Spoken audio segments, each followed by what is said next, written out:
Radhe Radhe everyone. Hartalika Teej व्रत कथा सुनने के लिए हम 1 लोटा जल रखेंगे।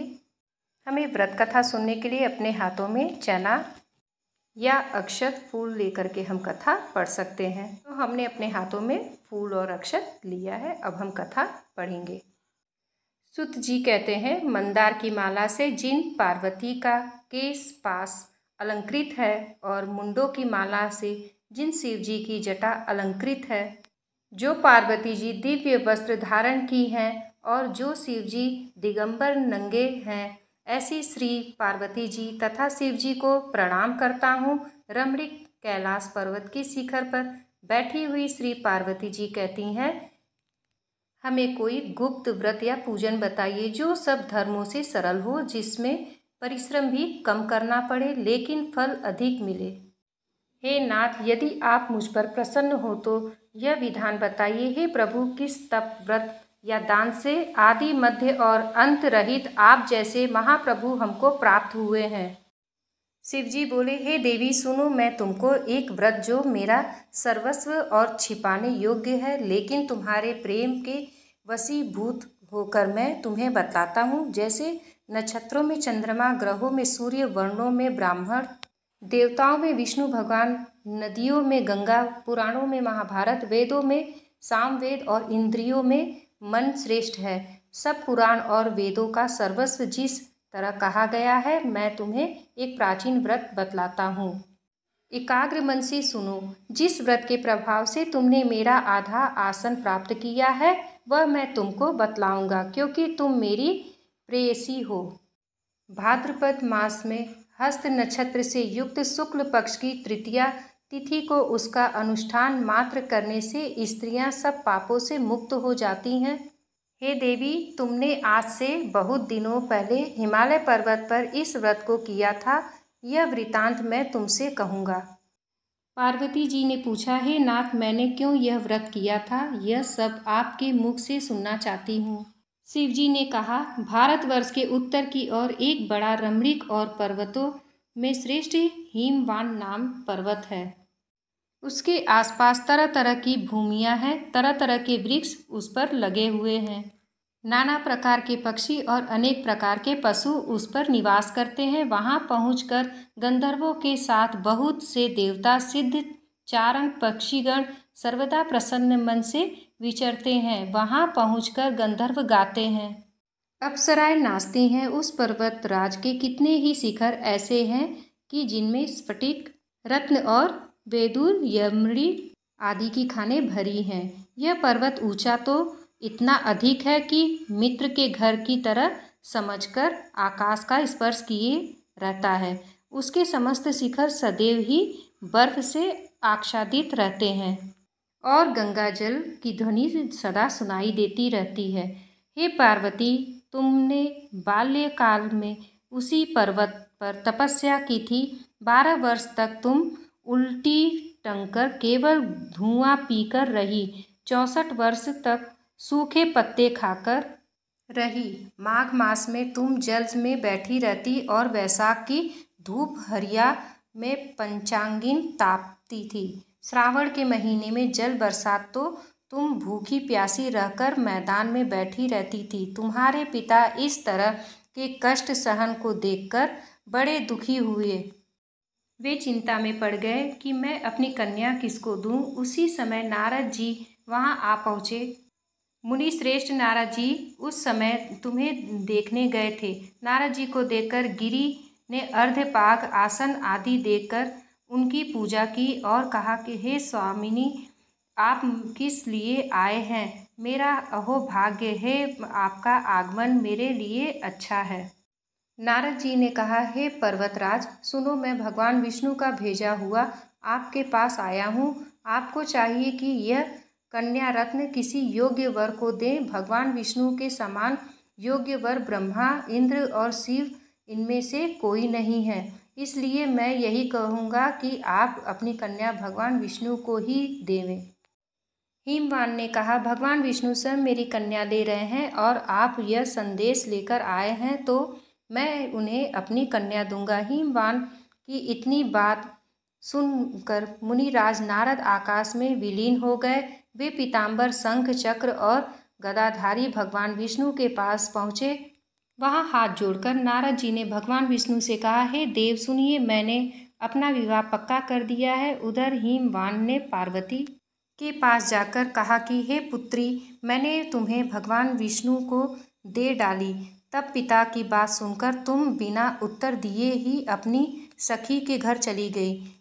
वहीं जमीन पर पड़कर तुम बड़ी दुखी होती हुई विलाप करने लगी। तुमको इस तरह विलाप करते देख एक सखी ने पास आकर कहा, देवी तुम क्यों इतनी दुखी हो? इसका कारण बताओ। तुम्हारी जो कुछ इच्छा होगी मैं यथाशक्ति उसको पूरा करने की चेष्टा करूँगी, इसमें कोई संशय नहीं है। पार्वती बोली, मेरी जो कुछ अभिलाषा है उसे तुम प्रेम पूर्वक सुनो। मैं एकमात्र शिवजी को अपना पति बनाना चाहती हूँ, इसमें कुछ भी संशय नहीं है। मेरे इस विचार को पिता ने ठुकरा दिया है, इससे मैं अपने शरीर को त्याग दूंगी। पार्वती की बात को सुनकर सखियों ने कहा, शरीर का त्याग ना करो, चलो किसी ने ऐसे वन को चले जहाँ पिता को पता न लगे। ऐसी सलाह कर तुम वैसे वन में जा पहुँची। उधर तुम्हारे पिता घर घर तुम्हें खोजने लगे। दूतों द्वारा भी खबर लेने लगे कि कौन देवता या किन्नर मेरी पुत्री को हर ले गया है। उन्होंने मन ही मन कहा, मैं नारद जी के आगे प्रतिज्ञा कर चुका हूँ कि मैं अपनी पुत्री भगवान विष्णु को ही दूंगा। ऐसा सोचते सोचते ही मान मूर्छित हो गया। गिरिराज को मूर्छित देखकर सब लोग हाहाकार करते दौड़ पड़े। जब होश हुआ तो सब पूछने लगे कि गिरिराज, आप अपनी मूर्छा का कारण बताइए। हिमवान ने कहा, आप लोग मेरे दुख का कारण सुने। न मालूम कौन मेरी कन्या को हर ले गया है। ऐसा नहीं हुआ तो उसे किसी काले सांप ने काट लिया, सिंह या खा गए होंगे। हाय हाय, मेरी बेटी कहाँ गई? किसी दुष्ट ने मेरी पुत्री को मार डाला। ऐसा कहकर मैं वायु के झोंके से कांपते हुए वृक्ष के जंतुओं से बड़ा भयानक हो रहा था। तुम भी अपनी सखियों के साथ उस भयानक वन में चलती चलती एक ऐसे जगह जा पहुंची जहां एक नदी बह रही थी। उसके रमणीय तट पर एक बड़ी सी कंदरा थी। तुमने उसी कंदरा में आश्रम बना लिया और मेरी एक बालू कामयी प्रतिमा बनाकर अपनी सखियों के साथ निराहार रहकर मेरी आराधना करने लगी। जब भाद्रपद शुक्ल पक्ष की हस्तयुक्त तृतीया तिथि प्राप्त हुई तब तुमने मेरा विधिवत पूजन किया और रात भर जागकर गीत वाद्यादि से मुझे प्रसन्न करने में बिताया। उस व्रत राज के प्रभाव से मेरा आसन डगमगा उठा, जिससे मैं तत्काल उस स्थान पर जा पहुंचा जहां पर तुम अपनी सखियों के साथ रहती थी। वहां पहुंचकर मैंने तुमसे कहा कि मैं तुम पर प्रसन्न हूँ। बोला, क्या चाहती हो? तुमने कहा, मेरे देवता, यदि आप मेरे ऊपर प्रसन्न हैं तो मेरे पति बने। मेरे तथास्तु कहकर कैलाश पर्वत पर वापस आने पर तुमने वह प्रतिमा नदी में प्रवाहित कर दी और सखियों के साथ उस महाव्रत का पारण किया। हिमवान भी तब तक उस वन में तुम्हें खोजते हुए आ पहुँचे। चारों दिशाओं में तुम्हारी खोज करते करते वे व्याकुल हो चुके थे, इसलिए तुम्हारे आश्रम के समीप पहुँचते ही गिर पड़े। थोड़ी देर बाद उन्होंने नदी के तट पर दो कन्याएं देखी। देखते ही उन्होंने तुम्हें छाती से लगा लिया और विलख कर रोने लगे। फिर पूछा, पुत्री, तुम सिंह, व्याघ्र आदि जंतुओं से भरे इस वन में क्यों आ पहुँची? पार्वती जी ने उत्तर दिया, हे पिताजी, मैंने पहले ही अपने आप को शिवजी के हाथों सौंप दिया था। आपने मेरी बात टाल दी, इससे मैं यहाँ चली आई। हिमवान ने सांत्वना दी कि हे पुत्री, मैं तुम्हारी इच्छा के विरुद्ध कुछ न करूँगा।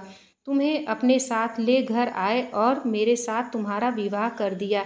इससे तुमने मेरा अर्धासन पाया है। तब से आज तक किसी के सामने मुझे यह व्रत प्रकट करने का अवसर नहीं प्राप्त हुआ। हे देवी, मैं यह बताता हूँ कि इस व्रत का हरतालिका नाम क्यों पड़ा।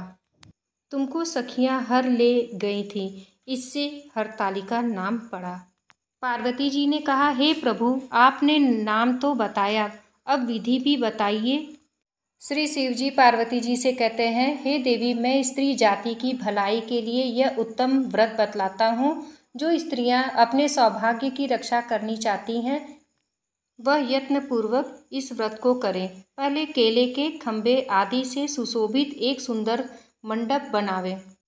उसमें रंग बिरंग के रेशमी कपड़ों से चंदवा लगाकर चंदन आदि सुगंधित द्रव्यों से वह मंडप लिपवा लें। फिर शंख, भैरी, मृदंग आदि बजाते हुए बहुत से लोग एकत्रित होकर तरह तरह के मंगलाचार कहते हुए उस मंडप में पार्वती तथा शिवजी की प्रतिमा स्थापित करें।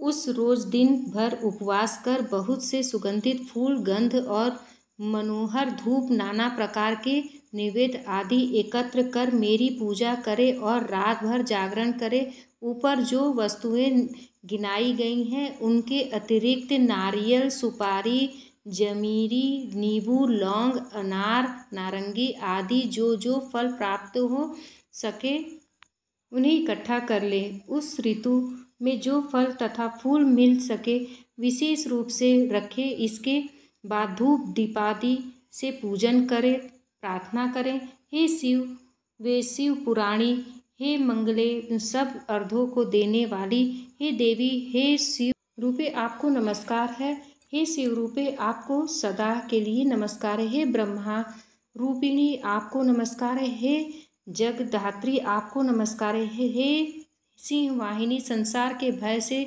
भयभीत मुझ दिन की रक्षा करो। इस कामना की पूर्ति के लिए मैंने आपकी पूजा की है। हे पार्वती, मुझे राज्य और सौभाग्य दे, मुझ पर प्रसन्न हुए। इन्हीं मंत्रों से पार्वती तथा शिवजी की पूजा करें। तदंतर विधि पूर्वक कथा सुने और ब्राह्मण को वस्त्र, गौ, स्वर्ण आदि देवे। इस तरह एक चित्र होकर स्त्री पुरुष दोनों एक साथ पूजन करें। फिर वस्त्र आदि जो कुछ हो उसका संकल्प करें। हे देवी, जो स्त्री इस प्रकार पूजा करती है वह सब पापों से छूट जाती है और उसे 7 जन्म तक सुख तथा सौभाग्य प्राप्त होता है। दूसरे दिन स्वर्ण, चांदी, तांबा अथवा बांस के पात्र में अन्न भरकर ब्राह्मण को दान दे और पारण करें। हरतालिका की व्रत कथा मात्र सुन लेने से प्राणी को 1000 अश्वमेध और सैकड़ों वाजपेय यज्ञ करने का फल प्राप्त होता है। कथा संपन्न होने के बाद हम अपने हाथों में जो हमने फूल और अक्षत लिया है वो हम भगवान को समर्पित कर देंगे और थोड़े से अक्षत हम जल के लोटे में डाल देंगे। आप सभी को हर हर महादेव, जय भोलेनाथ। मिलते हैं नेक्स्ट वीडियो में। राधे राधे।